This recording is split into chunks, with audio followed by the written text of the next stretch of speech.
आपण सर्वांच्या वतीनं आपली धर्मसाधना संवर्धित व्हावी या दृष्टीनं थोडं वर करुणदाता सर्वज्ञ श्री चक्रधर प्रभूंना वंदन करत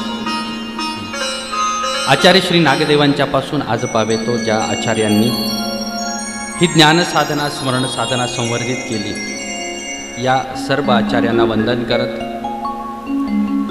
जे जे धर्मनिमित्त आहेत, श्री गुरु आहेत, सुहृद आहेत, यांच्या चरणी वंदन करत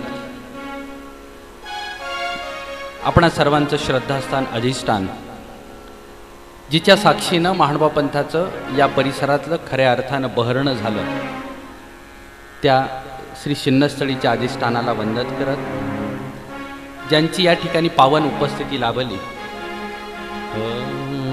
जया ज्ञानियाचे निदर्शने पापा होती पुरश्चरणे तयाचा उभेरण करावा कवने भलते न वंदावे। भलताही पुरुष असला तरी त्याने वंदन करावं असे ज्ञानभास्कर आचार्य खऱ्या अर्थानं महानुभाव पंथाचे पितामह म्हणून ज्यांची संभावना केली जाते। वयन सविता, सविता हा शब्द सूर्यासाठी वापरला जातो। ज्ञान सूर्य या ठिकाणी उद्घाटनाला उपस्थित होणारे आचार्य समारोपात उपस्थित झाले। आपलं केवढं भाग्य आहे की ज्यांचं दर्शन आपल्याला या ठिकाणी झालं। या सोहळ्याचं सर्वात सुवर्णाक्षराने नोंद करावी असं वैशिष्ट्य काय असेल तर आदरणीय आचार्यांची उपस्थिती आहे, ही सगळ्यात मोठी वैशिष्ट्य आहे। महानुभाव पंथात ज्या ज्या ठिकाणी ज्ञान सोहळे होतात तेथील प्रत्येक प्रबोधकाला असं वाटतं की आचार्य श्री बाबांनी दर्शन देऊन आम्हाला आशीर्वाद द्यावेत। आज तो योग आपल्या सगळ्यांच्या वाट्याला आला, त्यांचा चरणी वंदन करतो। ज्यांच्या माध्यमातून या सोहळ्यामध्ये सायंकालीन शोभायात्रा संपन्न होणार आहे ते ज्ञानरत्न आचार्य, स्मरणशील आचार्य, ज्यांना उभय सिंधू म्हटलं जातं। मध्यंतरी एक दिवस आपण सौभाग्य सिंधू या शब्दाची चर्चा केली, परंतु महानुभाव पंथामधल्या 3 परंपरा, कवीश्वर परंपरा, श्री उपाध्य परंपरा आणि या दोनही परंपरेच्या मध्यावर असणारी श्री पारिमांडल्य परंपरा, 2 परंपरेचा जो मुख्य आहे, मध्य आहे, दोन्ही परंपरेला जोडणारा आहे। आज सकाळी आम्ही कारखान्यावरती उदकाला गेलो होतो, ज्या परिवारामध्ये आम्ही प्रवेश करत होतो, जिन्यावरून चाललो होतो। आदरणीय आचार्य श्री अनंतराज बाबा सन्मुख होते, मी मध्ये होतो, पाठीमागे वालेराज बाबा होते। आमची शास्त्री म्हटले की बापू एकदम चांगला योग आहे की 2 पातुरकरांच्या मध्ये तुम्ही 2 पांढरे वस्त्र आणि मध्ये तुम्ही गुलाबी वस्त्र। मला एका संदर्भाकडे तुम्हाला घेऊन जायचं आहे। याचं कारण असं आहे, एका प्रमेयामध्ये हा संदर्भ येतो, उल्लेख असा केला जातो, ज्ञान, भक्ती आणि वैराग्य। फार सुंदर चिंतन व्यक्त केलं की अगोदर ज्ञान का सांगितलं, मध्ये भक्ती का सांगितली आणि शेवटी वैराग्य का सांगितलं। म्हणताना अगोदर भक्ती मग ज्ञान मग वैराग्य म्हटलं असतं तरी ते चाललं असतं, किंवा अगोदर वैराग्य म्हटलं असतं मग भक्ती म्हटली असती मग ज्ञान म्हटलं असतं तरी चाललं असतं। पण ते म्हणाले तसं नाही, हा क्रम असाच आहे, ज्ञान, भक्ती आणि मग वैराग्य। फार सुंदर न्याय दिला। म्हणाले एक माता आहे जी गावात बाजाराला निघाली, ग्रामीण भागातली 2 मुलं आहेत तिच्यासोबत। एक मुलगा ती पुढे सोबत चालायला लावते आणि एका मुलाला पाठीशी ठेवते। म्हणाले दोघं सोबत चालले तर भांडणं करतील, मग दोघांना पुढं पाठवलं तर कदाचित एखादा पडेल, एखादा चुकेल, एखादा राहून जाईल। मग या दोघांची सुरक्षितता करण्यासाठी मध्ये भक्ती ठेवलेली आहे। लक्षात आलं, आईमध्ये उभी राहिली आणि 2 मुलांना एकाला पुढे आणि एकाला मागे ठेवलं। भक्ती मध्ये आहे आणि पुढे ज्ञान आहे आणि सर्वात शेवटी वैराग्य आहे। स्वामी पण म्हणतात ना, ज्ञानापाठी वैराग्य उपजे। अगोदर ज्ञान आहे आणि ज्ञान म्हणजे आपले डोळे आहे, ज्ञान म्हणजे प्रकाश आहे। डोळ्याने जसं दिसतं, हे पण फार सुंदर सुंदर न्याय आलेत शास्त्रामध्ये। आपल्याला डोळे आहेत पण अंधार असेल, वस्तू दिसणार नाही। वस्तू आहे, प्रकाशही आहेत, पण देखावया डोळे नाहीत. दिसेल का? नाही दिसणार. प्रकाश देखावया सुद्धा डोळे असावे लागतील. अगोदर ज्ञान आहे, मध्ये भक्ती आहे, ओलावा आहे.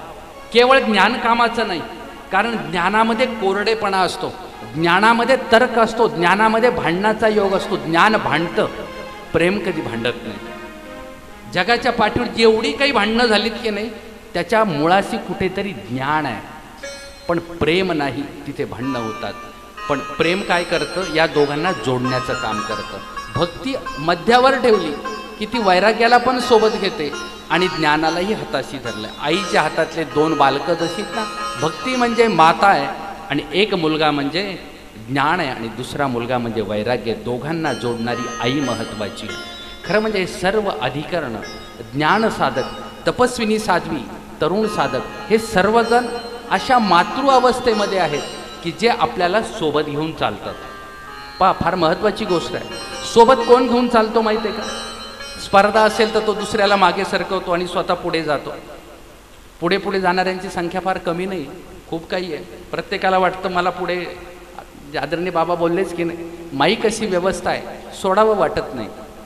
कारण हेच आहे, ज्ञान असं आहे, पण प्रेम बरोबर वात्सल्याची जागा घेतं आणि प्रेम आपल्याला अचूक जागी पोहोचवतं. या सर्व अधिकरणांचं चिंतन करत ज्या खानदेशाच्या मातीमध्ये हा सोहळा निर्माण होतो आहे, संपन्न होतो आहे, अगदी समारोपाच्या पूर्वसंध्येला आपण येऊन पोहोचलो आहोत. दुपारी 2 वाजता सुरू होणारा सोहळा 2:30 वाजता सुरू झाला. आचार्यांचं आगमन झालं आणि हा संपूर्ण सोहळ्याचा महत्त्वाचं असलेलं अधिष्ठान इथे आलं. लक्षात आलं तुमच्या? उद्घाटनाच्या निमित्तानं आपण विद्याविहारला पोहोचलो. पावसाचा योग होता. छिन्नस्थळी तिथे उपस्थित होऊ शकले नाही. आपण तिथे घेऊन जाऊ शकलो नाही. अदृष्टाच्या संकेतानं दुसऱ्या दिवशी आपण सिनाई मंदिराच्या प्रांगणामध्ये पोहोचलो, पण पावसाने काही पाठ सोडली नाही. छिन्नस्थळीच्या कृपेनं आपला निवारा झाला, बाकी व्यवस्था झाली. समारोपात पोहोचलो. आता इथं मात्र दर्शनास देण्यासाठी छिन्नस्थळीचं अधिष्ठान इथे पोहोचलं. किती योग आहे! जे मनामध्ये ठरवलेले सर्व उल्लेख कधी ना कधी पूर्णत्वाला जातातच जातात. फक्त त्याच्यासाठी प्रतीक्षा करावी लागते. सब्र का फल मिठा होता. पण तोपर्यंत वाट पाहता आली पाहिजे. सोहळा सुरुवात होत होता आणि एका सद्भक्तांच्या प्रयत्नानं सगळ्यांना जलपान मिळावं म्हणून आईस्क्रीमचं पाळं सुरू होतं. शास्त्रीजी बोलत होते. शास्त्रीजींच्या चेहऱ्याकडे माझं लक्ष होतं. ते म्हटले, बापू अशी व्यवस्थाच नसते. सगळ्यांना सांगता येतं, खाणाऱ्या माणसाला कसं. निघालेली रेल्वे दुसऱ्या स्टेशनवर उशिराच पोहोचते की नाही? बरोबर आहे की नाही? हो तर म्हणा. मग आता 3:45ला सुरू झालेला कार्यक्रम 4:30ला संपवायचा होता. तर लाईट गेल्यामुळे कार्यक्रम थांबलेलाच होता. जणू काय आपण समजून जाऊ. आता 15 मिनटं शास्त्री आम्हाला वाढून द्या, एक 10 मिनटं तरी वाढून द्या. टाळ्यांच्या गजरात आनंद व्यक्त करू. मी तुम्हाला खानदेशाची महती सांगत होतो. खानदेश अशी माती आहे, इथे अनेक संत रत्न जन्माला आली, नररत्न जन्माला आली. स्वामी सांगतात, बाई गीत विकू. पण दुसऱ्या बाजूला जेव्हा अनेक लीळांमध्ये स्वामी प्रसन्न होताना दिसतात, देमतीला स्वामी सांगतात, बाई इथून निघून जा. ती म्हणते, पावले म्हणितले नकरी हरी काहीसिया काना पाठविशी. तू सांगितलेलं समजले रे देवा, पण माझे पाय माझं ऐकत नाही, जायला तयार नाही. आणि त्या गीतानं स्वामी प्रसन्न होतात. स्वामी सांगतात, बाई तुम्हा स्वेच्छा असावया अनुज्ञागा, तुम्ही राहू शकता. गीतानं परमेश्वर प्रसन्न होतो. लक्षात ठेवा, हे त्याचं कारण आहे. अगदी तसंच संगीताबद्दल किंवा गीताबद्दल स्वामी असं म्हणतात, ज्या गीतामध्ये देवाची आरती आहे, मार्गाची प्रीती आहे, विषयाची निवृत्ती आहे, देहाची अनास्था आहे, असं जर गीत असेल तर ते देवाला आवडतं, त्याचा स्वीकार होतो. ज्या ज्या महिला आपापल्या भजन भक्तीनं परमेश्वराला प्रसन्न करण्याचा प्रयत्न करतात, टाळ्यांच्या गजरात त्यांना धन्यवाद देतो. मी त्यांची भजनाची वाटचाल अव्याहत सुरू राहो अशी देवाला प्रार्थना करू. ज्या खानदेशामधील अनेक अधिकरणांनी या महानुभाव पंथाला आगळं वेगळं स्वरूप प्रदान केलं, या खानदेशाची माती अशी आहे. या मातीमध्ये अनेक आचार्य आले, काही संतरत्न इथं जन्माला आली आणि जन्माला येऊन त्यांनी महानुभाव संप्रदायामध्ये अप्रतिम अशा प्रकारचा खऱ्या अर्थानं धर्मप्रचाराचं कार्य केलं. महाराष्ट्राधिकरण आदरणीय श्रद्धेय ज्ञानभास्कर आचार्य श्री देवदत्ताश्रमाचे संचालक आचार्य श्री मोठे बाबा, त्यांना प्रत्येकाने आपण जवळून अनुभवलेलं आहे, पाहिलेलं आहे. प्रत्येकाची स्वतःहून चौकशी जेव्हा करतात, आदराने विचारतात, कोणीही संत साधकाची त्यांनी केलेली चौकशी, अनेकांच्या धर्माशी त्या मुळाशी ते खोलवर पोहोचलेले आहेत. याच मातीमध्ये जन्माला आलेले आणि ईश्वर दर्शनास गेलेले कैवल्यवासी टाकळी निवासी श्री दादाजी, अर्थातच विद्याधर दादाजी यांनाही आपण पाहिलेलं आहे. असे अनेक आचार्य आहेत.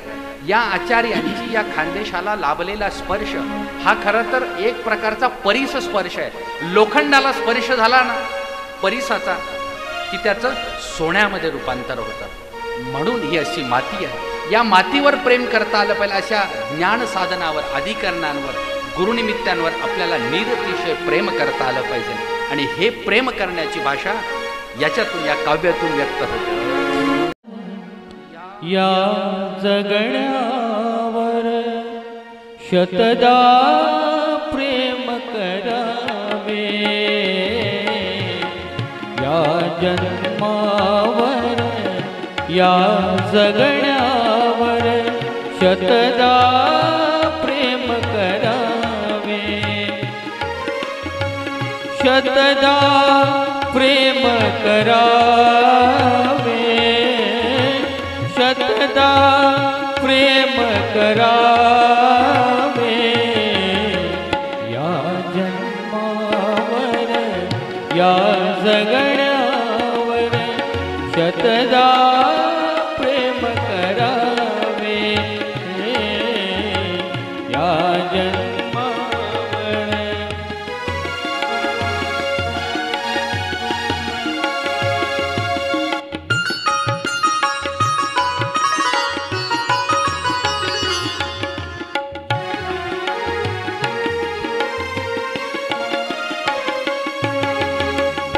या ओठांनी चुंबून घेईन हजार दाही माती. या मातीचं वर्णन या कारण असं आहे, मंगेश पाडगावकरांचं हे गीत आहे. ही अशी माती आहे, या माती वंदन करावी. आपण उद्धव देवांना पाहिलं, गोकुळामध्ये गेले तर तिथली माती आपल्या चरणावर धारण केली. मातीमध्ये पवित्रता आहे, मातीमध्ये तो गुण आहे, मातीमध्ये तो ओलावा आहे. विचार करणं किती महत्वाची माती आहे. माती जर सुपीक असेल ना, त्या मातीमध्ये कोणतंही बीज पेरा. कडू कारल्याचं बीज पेरलं ना, कडू कारलंच जन्माला येतं. कारलं काढून टाका, आता तिथे ऊस लावा, आता तिथे गोडवा जन्माला येतो. आता त्याच मातीमध्ये आंब्याचं झाड लावलं की तिथे माधुर्य जन्माला आलं. मातीला रसवती म्हटलं जातं. माती गंधवती आहे, रसवती आहे. इथं आल्यानंतर खानदेशाची महती समजते. आणि इथं आल्यानंतर इतिहास अभ्यासताना, इतिहासाची पानं चाळताना लक्षात येतं किती मोलाची माती आहे. इथली माती उचलून आपल्या कपाळावर धारण करावी अशी भावना निर्माण होते, इतकी श्रद्धा निर्माण होते. आणि तीच भावना काव्यातून व्यक्त होते. चुंबून घेईन हजार दाही माती, अनंत मरणी झेलून यावी, अनंत मरणी झेलून यावी, इथल्या जगण्यासाठी. इथल्या पिंपळ पाडावरती, इथल्या पिंपळ पाडावरती अवघे विश्वतरावे, या जन्मावर या जगण्यावर शतदा प्रेम करावे, शतदा प्रेम करावे, शतदा प्रेम करावे, या जन्मावर या जगण्यावर शतदा प्रेम करावे, शतदा प्रेम करावे. मला हेवा वाटतो या मातीमध्ये तुम्ही जन्माला आलेले आहात. वैभवशाली इतिहास या मातीचा आहे. आता या मातीचे तुम्ही वारसदार आहात. प्रत्येक व्यक्ती, नवीन बालक प्रत्येक तरुणी, प्रत्येक स्त्री, प्रत्येक साधक या मातीचे आपण वारसदार आहोत. विचार करा. मग ज्या मातीने खऱ्या अर्थानं इतकं धर्माचं वैभव निर्माण केलं, त्या मातीचे वारसदार असताना तो वारसा आपल्याला पेलता आला पाहिजे. त्याच्यासाठी सक्षमता, त्याच्यासाठी धर्मनिष्ठा असावी लागेल. व्हिडिओजवरून अनेक लोक हा सोहळा पाहतात, अनुभवतात, आमच्यापर्यंत मोबाईलवरून संपर्क करतात. तेव्हा लक्षात येऊन हे सांगतात, म्हणाले बाबा किती भाग्यवान माणसं आहेत, यांना श्रीकृष्ण लीळामृत प्रत्यक्ष डोळ्यानं अनुभवता येतं, अंतःकरणानं अनुभवता येतं, किती भाग्यवान आहेत. आणि म्हणून तो वारसा आपल्याला पेलता आला पाहिजे. एक छोटासा लीळेचा संदर्भ बघून आपण समारोपाकडे येणार आहोत. फार महत्त्वाचा लीळा संदर्भ आहे. काल आपली जिथे सुरुवात झाली होती, श्रीकृष्ण भगवंताच्या कृष्ण नीतीचं आपण चिंतन करत होतो. त्यातील काही भाग आपण काल पाहिला.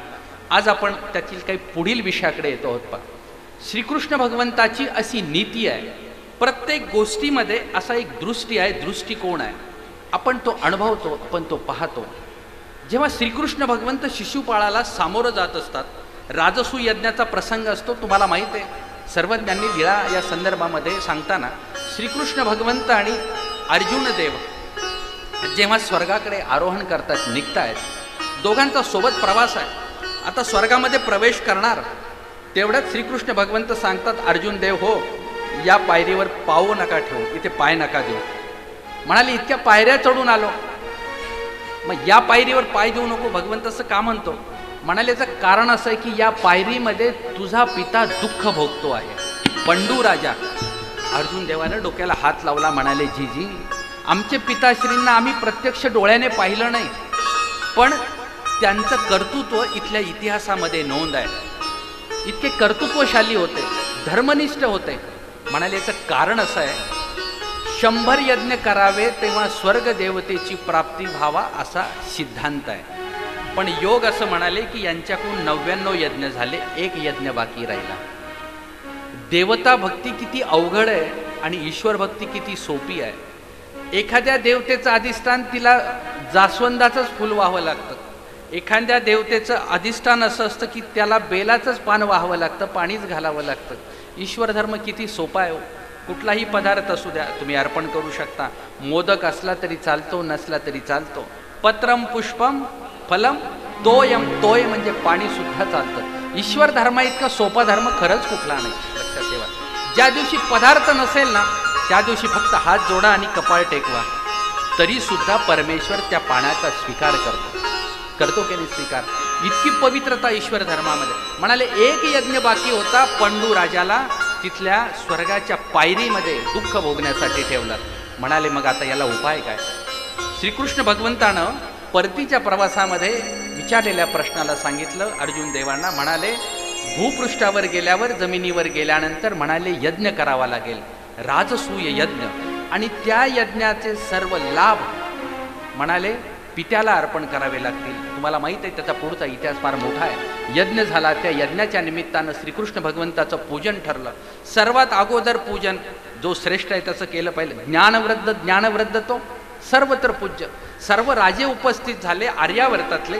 पूजा अगोदर कुणाची करायची पांडवांच्या मनात प्रश्न पडला. पण इथे पांडवांचं एक गोष्ट लक्षात येते. पांडव अगोदर गेले व्यासांकडे विचारायला. म्हणाले सर्वात श्रेष्ठ तर व्यास आहेत, व्यास ज्ञानी. अरे व्यास म्हणाले माझं कशाला पूजन करता, मी तर प्रापंचिक माणूस आहे, हुशार आहे एवढंच आहे फक्त, पण मी प्रापंचिक माणूस आहे. म्हणाले माझ्यापेक्षा तो शुकदेव, तो वैराग्याचा पुतळा आहे. वेदव्यासांचे पुत्र होते शुकदेव. म्हणाले माझ्यापेक्षा माझा पुत्र विरक्त आहे, त्याचं पूजन करा. पांडव निघाले तिथून आणि शुकदेवाच्या समोर आले. म्हणाले आम्हाला तुमचं पूजन करायचंय. शुकदेव म्हणाले अरे वेडे की काय तुम्ही, जगाच्या पाठीवर ज्ञानियाचा बाप तर श्रीकृष्ण भगवंत आहे. आणि मग पांडवांना कळलं की पूजन श्रीकृष्ण भगवंताचं करायला पाहिजे. वास्तविक पांडवांनी पहिल्यांदा कुणाकडे यायला पाहिजे होतं? कृष्ण भगवंताकडे यायला पाहिजे होतं ना. पण इथं पांडवसुद्धा आपल्याला दूषित झालेले दिसतात. कधी कधी होतं असं, आपल्या मनामध्ये संदिग्धता येते. आणि पुढचा घटना प्रसंग आपल्याला माहीत आहे. त्यावेळेला श्रीकृष्ण भगवंताची पूजन सुरू झालं आणि शिशुपाळानं श्रीकृष्ण भगवंताची निर्भत्सना करायला सुरुवात केली. अरे म्हणाले कृष्णाचं काय पूजन करता, तो चक्रवर्ती नाही, तो राजपुत्र नाही, तो एक गवळी आहे. संपूर्ण आर्यावर्तातील राजे उपस्थित आहेत. पराक्रमाचा विचार करावा तर पितामह भीष्म आहेत. परिसराचा विचार करावा, व्यापकतेचा विचार करावा, तर अनेक राजे उपस्थित आहेत. या सगळ्यांकडे दुर्लक्ष करून एका गवळ्याचं पूजन करता तुम्ही. श्रीकृष्ण भगवंत स्थिर आहे. निंदा सुरू झाली, श्रीकृष्ण भगवंत स्थिर आहे. खरं म्हणजे श्रीकृष्ण भगवंताच्या आत्तेचा पुत्र होता शिशुपाळ. जन्मताच तिसरा डोळा कपाळावर होता. अशी रीतीने वाचा झाली. त्यांनी सांगितलं, म्हणाले ज्याच्या दर्शनानं कपाळावरचा तिसरा डोळा नाहीसा होईल ना, म्हणाले त्याच्या हातून याला मृत्यू आहे. आईनं काय केलं, देशातल्या सगळ्या राजांना बोलवलं आणि कपाळावरचा असलेला डोळा त्या शिशुपाळाच्या डोक्यावर तसाच होता. कृष्ण भगवंताच्या मांडीवर ठेवण्यात आलं की त्याच्या कपाळावरचा डोळा नाहीसा झाला. आत्तेनं श्रीकृष्ण भगवंताचे पाय पकडले. कृष्णा, अरे मी तुझी आत्या आहे. माझ्या पोटी जन्माला आलेला हा शिशुपाळ आहे, त्याच्या कपाळावर तिसरा डोळा तुझ्या दर्शनानं नाहीसा झाला. तुझ्याच हस्ते याला मृत्यू येणार आहे, नाहीतर याला तसा मृत्यू नाही. कृष्ण भगवंताने सांगितलं, आत्या गोष्ट खरी आहे. जे विधी लिखित आहे, लिहिलेलं आहे, ते कुणी टाळू शकत नाही. पण लक्षात ठेव, मी तुला वचन देतो, याचे मी 100 अपराध म्हणाले पोटामध्ये घालेल, उपसहण्यामध्ये घालेल, पण 101 अपराध म्हणाले मी पोटामध्ये घालणार नाही. आणि आईलाही समाधान वाटलं, हरकत नाही. आपल्या मुलावर विश्वास होता, तो 100 अपराध करणार नाही. पण घडलं असं, त्या शिशुपाळानं एकामागून एक श्रीकृष्ण भगवंताची निर्वचना सुरू केली, शिव्या द्यायला सुरुवात केली, अपशब्द वापरायला सुरुवात केली. पांडवांनी सुद्धा थांबवण्याचा प्रयत्न केला, प्रत्येक राजा थांबवायचा प्रयत्न करत होता. पण मृत्यू जवळ आलेल्या शिशुपाळाच्या चेहऱ्यावर आता कुठलीच भीती नव्हती. माणसामध्ये गर्व निर्माण झाला, अहंकार निर्माण झाला. माणूस वाकत नाही, लक्षात ठेव. छोट्या छोट्या गोष्टीने अहंकार निर्माण होतो. अहंकारानं फुलून गेलेला माणूस समोरच्याला सामान्य समजू लागतो. आणि शिशुपाळानं जेव्हा 99 अपराध केले, श्रीकृष्ण भगवंतानं सांगितलं, शिशुपाळ लक्षात ठेव, तुझ्या आईला मी वचन दिलेलं आहे, तुझे 100 अपराध मी सहन करेल, बस तुझी मर्यादा आता भरत आली, आता तरी तू थांबू शकतोस. आणि मग मात्र आहे, पण भांडण सोडवायला गेलेल्या माणसाला माहिती असतं, भांडण सोडवल्यानंतर त्याला जास्त उत्साह येतो. आपल्याला अनुभव आहे, तुम्हाला चांगलाच अनुभव आहे यातला. सोडा म्हटलं की माणूस जास्त स्वाभाविक आहे. मरण जवळ आलेल्या शिशुपाळानं 100वी शिवी दिली आणि श्रीकृष्ण भगवंत जागेवरून उठून उभे राहिले असण्यावर सर्व राजे भयभीत झाले आणि प्रचंड मोठा आवाज सुरू झाला. श्रीकृष्ण भगवंतानं आपल्या श्रीकराची जे करांगुळी वर केली, त्या बोटावर सुदर्शन चक्राचं प्रगटीकरण झालं. सुदर्शन चक्र घोंगावत होतं, मोठा आवाज येत होता, वादळासारखा भयंकर येणारा आवाज. सगळ्यांनी आपापल्या कानामध्ये बोट घातलं. पण आता मात्र शिशुपाळ भयग्रस्त झाला, आसनाच्या मागे लपू लागला, लोकांच्या मागे, राजांच्या मागे दडू लागला. सुदर्शन चक्रानं वेध घेण्याचा प्रयत्न केला. जवळ येणारं सुदर्शन चक्र शेवटी गळ्यापर्यंत पोहोचलं आणि क्षणार्धात प्रचंड मोठा आवाज झाला आणि सुदर्शन चक्रानं शिशुपाळाचं शिर धडापासून वेगळं केलं. देवतादिकांनी श्रीकृष्ण भगवंतावर पुष्पाचा वर्षाव केला. पण महत्वाच्या कृष्णनीतीतलं तत्व इथं सुरू होतं. 100 अपराध क्षमा करण्याची ताकद कृष्ण भगवंतामध्ये आहे. सब्र का फल. लक्षात ठेवा, आपल्याला थांबता आलं पाहिजे. आपण थांबत नाही. कुणी आरे म्हटलं की लगेच आपली सुरुवात अशी असते. प्रतीक्षा करता आली पाहिजे, थांबता आलं पाहिजे. अचूक वेळेची वाट बघा. श्रीकृष्ण भगवंतानं क्षणार्धात जसं शिशुपाळाला संपवलं की नाही, बरोबर 100वा अपराध भरल्यानंतर श्रीकृष्ण भगवंतांनी गोष्ट दाखवली. संयम असा आहे. छोटी लीळा सांगतो आणि समारोपामध्ये येतो. आमच्या आदरणीय महंत बाबांचं माझ्याकडे फार लक्ष आहे. ते बसलेले आतमध्ये आहेत, पण त्यांचं लक्ष माझ्याकडेच आहे. चरित्रामध्ये एक संदर्भ फार सुंदर येतो. बंधूंनो, अनेक नाती तुम्ही आम्ही जोडतो. या नात्यामध्ये एक आगळिकता, एक वेगळीकता आहे. श्रीकृष्ण भगवंताचं आणि द्रौपदीचं सख्यत्वाचं नातं आहे. म्हणून श्रीकृष्ण भगवंत द्रौपदी मातेला सखी या नावानं उच्चारायचे, बोलवायचे. मैत्री अशी असते. तुम्हाला माहीत असेल, महायुद्धाच्या प्रसंगामध्ये श्रीकृष्ण भगवंताला माहिती होते की पांडवांना भीती आहे ती फक्त कर्णापासून. कर्ण हा पहिला पांडव होता, पण दुर्दैवाचे फेरे कसे असतात पहा. चुकीच्या जागी जाऊन पोहोचला. एखादा फार सुंदर असा अलंकार आहे, एखादा खडा आहे, त्याला काय म्हणतात, मोती आहे, अलंकारामध्ये खडा असतो त्याला काय म्हणतात, एखादा हिरा आहे असं आपण म्हणू. हिरा तुम्ही मोकळा घेऊन फिरू शकत नाही, त्याला कोंदण असावं लागतं, तो अलंकारामध्ये असावा लागतो. चांगलं कोंदण असेल ना तर हिऱ्याची किंमत आहे. कोंदण जर चांगलं नसेल तर हिऱ्याचं मूल्य राहत नाही. बऱ्याचदा माणसं चांगली असतात पण ती चुकीच्या संगतीमध्ये असतात, त्यांचं मूल्य होत नाही. मी नथुराम गोडसे बोलतो असं एक नाटक आहे. त्याच्यामध्ये पितामह राष्ट्रपिता महात्मा गांधींचा खून करण्यात आला त्याच्याबद्दलचा इतिहास आहे. त्याच्यामध्ये असा संदर्भ दिलेला आहे, मोती चांगला आहे, हिरा चांगला आहे, पण दुर्दैवानं तो चुकीच्या संगतीमध्ये आहे. गोडसेंची भावना मी तुम्हाला फक्त सांगितली. मुद्दा फक्त इथं असं आहे की चुकीच्या जागे असेल तर ती गोष्ट आपल्याला म्हणजे मनाला आल्हाद देत नाही. श्रीकृष्ण भगवंत कर्णाला आपल्या बाजूने घेण्यासाठी उपस्थित झाले. खूप वेगळे वेगळे प्रयत्न. श्रीकृष्ण भगवंत भेटायला कर्णाला भेटण्यासाठी आले. कर्णाला एकांतात घेतलं. दोघे जण नदीच्या काठावरून फिरतायत, दोघे जण सोबत आहेत. श्रीकृष्ण भगवंत कर्णाला प्रलोभन दाखवायचा प्रयत्न करतात. तुम्हाला आश्चर्य वाटेल, कृष्णनीतीमध्ये श्रीकृष्ण भगवंतानं एक एक प्रलोभन असं कर्णाला दाखवलं, आपण कल्पना करू शकत नाही.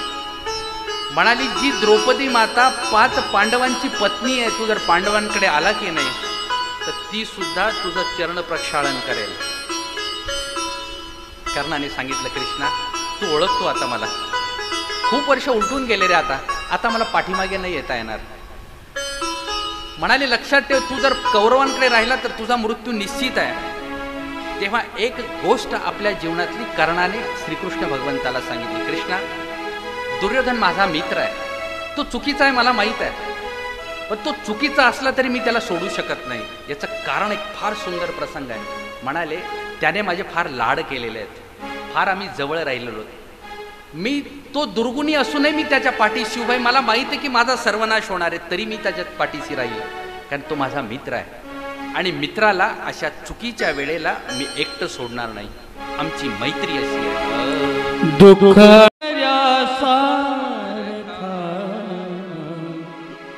दुःखाडवायला उंबऱ्यासारखा मित्र वणव्यामध्ये गारव्यासारखा, मित्र वणव्यामध्ये गारव्यासारखा.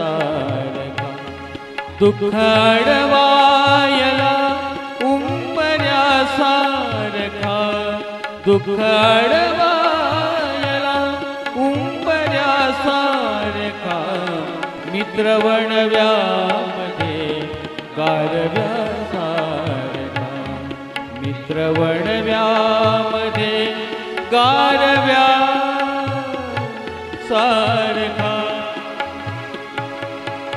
कर्ण आणि दुर्योधन हे असे मित्र आहेत. दोघांची एवढी जवळीकता आहे. कर्णाच्या हातात पाठीशी उभा राहिला, त्याला गंध लावला आणि आपलं संपूर्ण अंगराज्य आपल्या मित्राला कर्णाला प्रदान केलं. कर्ण त्याचे उपकार कसे विसरेल. इतका सुंदर लीळा प्रसंग, घटना प्रसंग कर्ण श्रीकृष्ण भगवंताला सांगतो. म्हणाले, कृष्णा एक दिवस असं झालं, मी अंगराजाच्या, तो अंगराज म्हटला, मी दुर्योधनाच्या राज दरबारामध्ये पोहोचलो. दुर्योधन कार्याच्या निमित्तानं बाहेर गेलेला. त्याची पत्नी आहे जिचं नाव भानुमती आहे. तिच्याशी सुद्धा माझी मैत्री होती आणि आम्ही दोघांनी योग म्हणून सारीपाट खेळायला सुरुवात केली. हा प्रसंग तुम्हाला श्रीकृष्ण चरित्रा व्यतिरिक्त कुठेच दिसणारी मैत्री कशी असते मी तुम्हाला सांगतो. म्हणाले, आम्ही सारीपाट खेळायला सुरुवात केली. पैज लागली होती. जर भानुमती हरली आणि मी जिंकलो, कर्ण सांगतो, जर मी जिंकलो तर तिच्या गळ्यामध्ये असलेला सोन्याच्या अलंकाराचे मोत्याची माळ तिने मला द्यायची असं ठरलं होतं. मी जर हरलो तर ती सांगेल ती शिक्षा मी भोगायला तयार आहे. दोघांची पैज लागली. दुर्योधनाची पत्नी भानुमती आणि कर्ण दोघांचा सारीपाट सुरू झाला. एक एक डाव पुढे सरकत गेला. शेवटच्या डावामध्ये भानुमती हरली, कर्ण विजयी झाला. आता विजयामध्ये माणूस किती उन्मादित होतो, किती काय काय कुठल्या गोष्टी करतो तुम्हाला माहीत आहे. कर्ण म्हटलं की मी पटकन पुढे झुकलो. दोघांच्या मध्ये सारीपाटाचा तो चौक ठेवलेला होता आणि पटकन तिच्या गळ्यातला अलंकार हिसकावण्यासाठी माझा हात पुढे गेला. गळ्यामध्ये तिचा अलंकार आला आणि तो ओढताना नकळत धागा तुटला आणि सगळे मोती जमिनीवर विखुरले गेले. विखुरलेले मोती तिच्या छातीला झालेल्या माझ्या बोटांचा स्पर्श आणि बरोबर दारामध्ये दुर्योधन उभा होता. एकाच वेळेला मित्र समोर उभा आहे. कर्ण सांगतो, मला इतकं वाईट वाटलं. आपण विजयाच्या उन्मादामध्ये मित्राच्या पत्नीच्या गळातील अलंकारात आपला हात पोहोचला. दुर्योधन झपझप पावलं टाकत पुढे आला. मी विचार करत होतो तो काय म्हणेल. पटकन त्याच्या तोंडातून शब्द आले, देवी अंगराजासी काहीसिया सिनविसी. कशाला त्रास देते त्याला. म्हणाले, मी खाली बसून मोती वेचत होतो. दुर्योधन स्वतः खाली बसला, मोती वेचू लागला. पण त्याच्याबद्दल माझ्याबद्दल त्याच्या मनात कुठला संशय आला नाही. मित्र असा असतो. घटना त्याने पाहिली, पण त्याच्या मनामध्ये पाप नाही आलं. मित्र त्याची पत्नी समोर आहे, कुणाच्याही मनात पाप आलं असतं. माझा मित्र चुकीचा आहे मला माहित आहे, पण माझ्यासाठी तो सच्चा आहे. नाही जीवन भर कधी वाट चुकणार नाही. जीवन भर कधी वाट चुकणार नाही. जीवन भर कधी वाट चुकणार नाही. जीवन भर कधी एक तू मित्र कर आरशा सारखा. एक तू मित्र कर आरशा सारखा. मित्र वणव्यामध्ये कारव्या सारखा. मित्र वणव्यामध्ये कारव्या सारखा. दुःख अडवायला उंबऱ्या सारखा. दुःख अडवायला उंबऱ्या सारखा. मित्र वणव्यामध्ये कारव्या सारखा. मित्र वणव्यामध्ये कारव्या सारखा. मित्र वणव्यामध्ये गारव्या सारखा. पणाची भावना असली पाहिजे. कृष्ण आणि अंगराजकारणाचा संवाद, मी जो श्रीकृष्ण भगवंताचा हा संवाद जो स्वामींनी सांगितला तो मी तुम्हाला सांगितला. श्रीकृष्ण लीळामृतामध्ये अशी एक एक नीती आहे, कृती आहे, उक्ती आहे, ती आपल्याला जगण्याला प्रेरणा देते. यानंतर आपली शोभायात्रा आहे आणि शोभायात्रेनंतर प्रायश्चित पण आहे. हा विषय होता पत्रिकेमध्ये. आदरणीय महंत बाबांनी मला सूचना दिली की बापू संगीत प्रवचन असं नाव त्याच्यात पाहिजे. म्हटलं ठीक आहे. आता माझी थोडी अडचण अशी की मी प्रवचनातला माणूस, संगीताचं माझं फारसं जुळतं नाही असं नाही, पण ते ओढून ताणून मला जुळवावं लागतं. कधीतरी एखाद्या मित्राला आपण भोजनाला घरी बोलवतो, पुरणपोळीचा स्वयंपाक असतो, मित्र पण फार मनात आनंदित असतो, आज पुरणपोळी खायला मिळणार. माझ्यासारखा एखादा मित्र असतो, जेवायला घरी बोलवलं, ताट तयार केलेलं, ताट झाकलेलं, ताट उघडून पाहिलं तर लक्षात आलं पुरण वेगळं दिलं होतं आणि चपाती वेगळी दिली होती. मित्राने सांगितलं आता कसं काय करू. पुरणपोळीच आहे ना, म्हणून चपातीसोबत पुरण लावून खावं लागेल. प्रवचन असंच आहे. संगीताचं पुरण वेगळं होतं, प्रवचनाची चपाती वेगळी होती. तुमच्या अंतःकरणात गोडवा आहे म्हणून बरोबर तुम्ही चपाती आणि पुरण एकत्र करून पुरणपोळी समजून हे 8 दिवस ऐकलं. तुमच्या चेहऱ्यावर तृप्ततेचा भाव आहे. मला असं वाटतं फार मोठी सिदोरी आहे. उद्या आपण श्रीकृष्ण कथेची फलश्रुती उद्या समारोपात बोलणार आहोत. 1-2 मिनिटांमध्ये आम्ही भैरवी घेतो आणि सुरुवात करतो.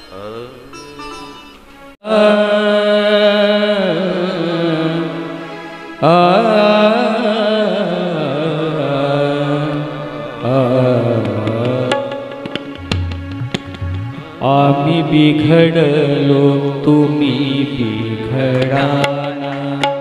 आम्ही बिघडलो तुम्ही बिघडाना. आम्ही बिघडलो तुम्ही बिघडाना. परिसाच्या संगे लोह बिघडले. परिसाच्या संगे लोह बिघडले. लोह बिघडले सुवर्णची थाली. लोह बिघडले सुवर्णची थाली. लोह बिघडले सुवर्णची थाली. लोह बिघडले सुवर्णची थाली.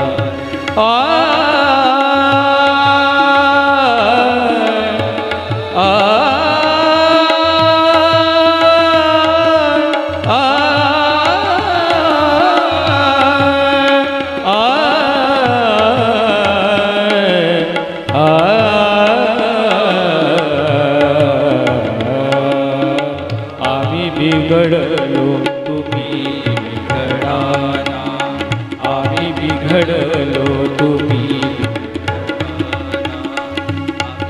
बिघडलो तुम्ही बिघडाना.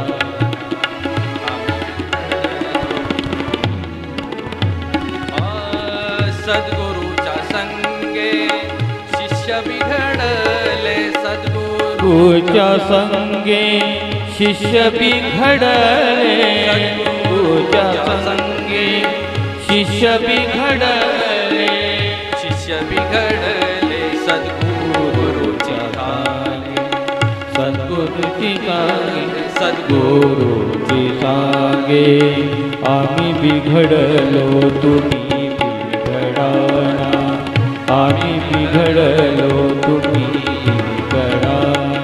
मिले सुर मेरा तुम्हारा, मिले सुर मेरा तुम्हारा, मिले सुर मेरा तुम्हारा, तो सुर बने हमारा. सुर की नदियाँ हर दिशा से बहसे सागर में मिले, बादलों का रूप लेके बढ़ के हल्के हल्के ओ मिले सुर मेरा तुम्हारा, मिले सुर मेरा तुम्हारा, तो सुर बने हमारा.